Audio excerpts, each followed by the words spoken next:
When it comes to the hiring process, knowing how to interview someone is perhaps one of the most integral parts of that journey. And so knowing how to conduct that interview is extremely important in being able to find the right person for the job.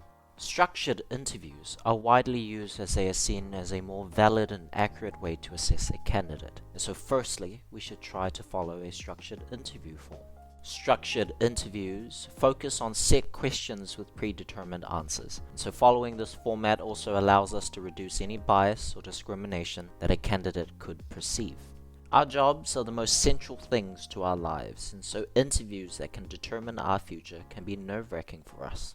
That is why, as an interviewer, it is best to begin by putting the candidate at ease. The interviewer should start by asking them general questions like about how they got to the interview, traffic, the weather, and other things. It is best to steer away from topics such as politics or anything controversial. Starting with questions like these will allow for the candidate to feel more comfortable and put their guard down, allowing for a better interview for both the candidate and the interviewer. Once the candidate is at ease, we should follow up with job-related questions. In an interview environment, there are various idiosyncrasies that occur that can lead to bias and discrimination. These can occur when we have differing ideas of an ideal candidate, when we do not access candidates multidimensionally, and when we as interviewers prefer candidates similar to ourselves. This can lead to significant problems for our company if candidates feel as though they were treated differently or unfairly. Bias in general can lead to the recruitment of a candidate that does not fit the organization. The best way to avoid this is by sitting down with those involved in the recruitment process and understand all aspects that are needed for the job. There should be a clear outline of the criteria needed that everyone is in agreement with. This includes the knowledge, skill, and ability necessary for the position, as well as the tasks and activities the winning candidate would need to carry out. They should also make sure that there are some points that help them understand if the applicant would fit with the organizational culture. Once the selection criteria is set, we would move on to creating an interview guide. An interview guide should include a list of sample questions that the interviewer can use that meets all the points addressed in the selection criteria. This allows for the avoidance of irrelevant questions being asked and interviewer bias showing. Additionally, another way to reduce bias and prevent discrimination is conduct a panel interview. This would use multiple interviews that would present for each interview with a candidate. This allows for better interview judgments and more diverse perspectives. When writing questions for the interview guide, it would be best to follow the OSAE format of writing questions. These questions look at asking candidates about their different skills and make them put into the context of a real-life situation for us to get a better understanding of how they work. It also helps to avoid falling to the rut of asking basic questions that have obvious answers that any candidate can answer. Questions like, are you self-motivated, or do you take initiative? Key characteristics for any job, but it is likely a candidate's answer to these would not tell us much about them. Instead, we should write OSAE questions that ask for an obstacle or situation, the actions the candidates took, and the end results. These questions should hit a few major points to get a well-rounded perspective of the candidate. They should be asked in the context of the skills that the client may need for the job, their strengths and their weaknesses, and lastly, career fit questions that will help the interviewer understand the work environment that the candidate prefers and if it is similar to our firm. Once the candidate has answered these questions, it is always best to ask follow-up questions or get them to elaborate to get a better understanding of the situation and their actual involvement in it. It is best to end career-related questions by asking the client about their goals. It is important to specify that you are asking about their career or professional goals to avoid irrelevant answers. It is best to follow up the answer with a follow-up question on steps that they have taken to achieve this goal. Lastly, once all the necessary data has been collected, we can ask if the candidate has any questions. Inter-rater reliability is a major part of the candidate selection process to ensure that the interviewers are hiring the correct candidates who are suitable and qualified for the role. In a vastly growing society, interviewers have idiosyncratic judgments, which is a process that undermines organizational effectiveness. Research conducted in Graves and Karen 1996 shows insight into interviewers' decision-making process and how they might vary. The causes of idiosyncrasy in interviews are the opinions of the ideal candidate, in which some interviewers may consider hands-on experience to be more important, rather than theoretical experience or vice versa. Information processing skills of the interviewer, where interviewers have trouble recalling information that was previously attained, which results in incorrect decision-making skills of an ideal candidate. Similarity bias, which influences interviewers to see applicants similar to themselves, and interviewers' behavior where social competence is deficient, resulting in a failure to display positive nonverbal behavior such as smiling, eye contact, or nodding. To improve all the flaws in decision-making, a step-by-step plan needs to be implemented into the workspace. First is to develop a selection criteria. This is where the skills, knowledge, characteristics, and abilities needed in order to perform will be determined by the organization. This is to ensure that we know exactly what we are looking for and leave space for interviewers to have specific idiosyncrasies. In a group meeting, managers and interviewers should convene and identify activities and key tasks to perform the job, so people who conduct it know what to look out for.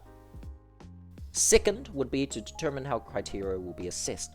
This step includes the determination of which criteria will be assessed and which will be measured through the use of alternative techniques, should they fall out of the implemented criteria. This is to avoid interviewers assessing things they should not be, and if they are to, the alternative technique could be used. The third and fourth step is to create interview guides and train the interviewers to use them. The guide will be the base which interviewers should follow. This leads to a clear idea of how predictable and unpredictable applicants could be considered. If the interviewer has been trained to expect the unexpected, it will result in consistently qualified candidates. The interviewers should also conduct role play with fellow interviewers to ensure that the initial and follow-up questions are adequately worded. This helps with comfort in face-to-face interviews and puts peace of mind on interviewers to assess the applicant rather than being concerned about what to say or do next. The final step is to monitor the effectiveness of each interview. This will help rapidly modernize the interviewing process, as it will keep the organization up to date with how candidates are changing over time and what can be improved in order to ensure we are still accepting qualified candidates. This may mean a change in interviewers should effectiveness be lower than others. Those who are successful in hiring ideal applicants get rewarded. The predictivist and constructivist approaches are both commonly used in the interview process by nearly all organizations. However, the most common approach to this is the predictivist perspective. The focal point of this approach is that making decisions about the candidate who has applied for a job, along with comparisons with fellow candidates and past performance on any previous job. The candidate is also assessed on present traits such as personality and social skills during the process. The constructivist perspective is quite the opposite. It focuses more on what the candidate decides or feels during the selection process, rather than what job they have done in the past or how well they had performed. The constructivist perspective recognizes that not only does an organization make decisions, but the candidates do as well. An example of this would be the option to accept the offer or not by the candidate. From this perspective, the selection process would be more social or psychological based interaction, creating an implicit contract between the employer and the employee. This indicates expectations from the employer such as work ethics and commitment, the expectations of an employee such as career progression, competitive wages, and working conditions. Essentially, this perspective highlights that skills are not the bottom line, and so it implies that the work ethic itself may actually play a greater role than any specific set of skills. And so this approach may be seen as incredibly effective, especially today, when many jobs lack clear definition within a company. And so this approach in the interviewing process assumes that an employee who fits into the company may change jobs within that organization. And so by forming a relationship with the company and to hire someone based on a series of social interactions, the employee can be guaranteed to adjust to the company culture and indicates their ability to adapt socially. Because within any case, an employee is not merely taking a job, but they are joining a company. During the interview process, the manager needs to balance both approaches. The reason behind this is that each approach serves different purposes that are collectively beneficial to the selection process.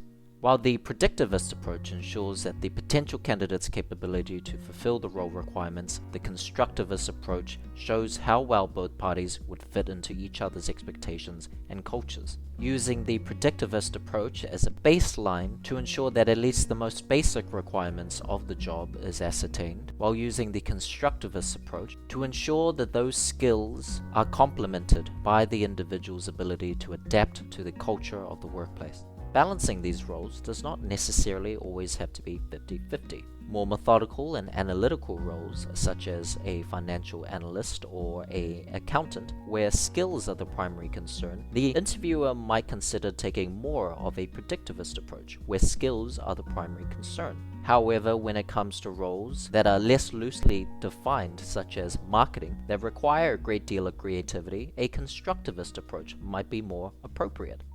Every interviewer's needs will be different, and so it is important for the interviewer to understand what it is that they actually need. Whether it is more important for the company to find someone that is adaptable to the work culture, or whether skills are the primary concern. Knowing this will help you decide which approach to take a preference for.